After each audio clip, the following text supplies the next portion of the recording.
ধমক দেওয়ার পরই চমক, মুখের ভিতর থেকে বেরিয়ে আসে সোনার গহনা। ক্রেতা পরিচয়, দোকানে ঢুকে চুরি করতে গিয়ে শেষ পর্যন্ত ধরা পড়লেন ওই নারী।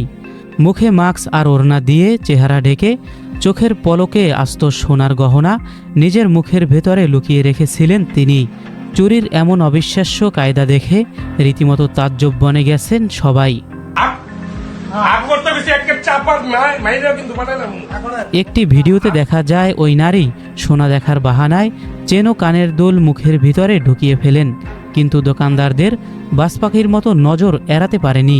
চুরির বিষয়টি ধরে ফেলেন দোকানদার ও কর্মচারীরা, তাকে চারপাশ থেকে ঘিরে ধরেন এবং মুখ হা করার জন্য চাপ দিতে থাকেন।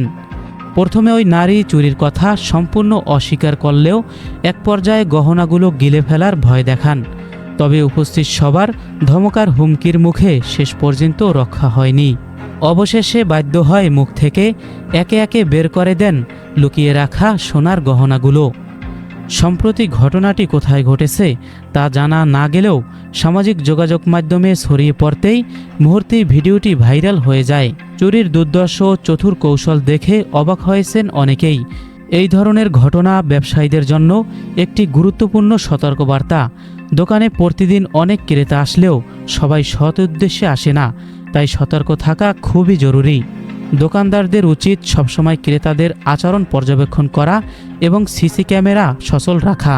পাশাপাশি দোকানের নিরাপত্তা ব্যবস্থা শক্তিশালী রাখলে এ ধরনের ঘটনা অনেকটাই এড়ানো সম্ভব। সর্বশেষ বলা যায়, ব্যবসায় সফলতার পাশাপাশি নিরাপত্তার দিকেও সমানভাবে সচেতন থাকা প্রয়োজন।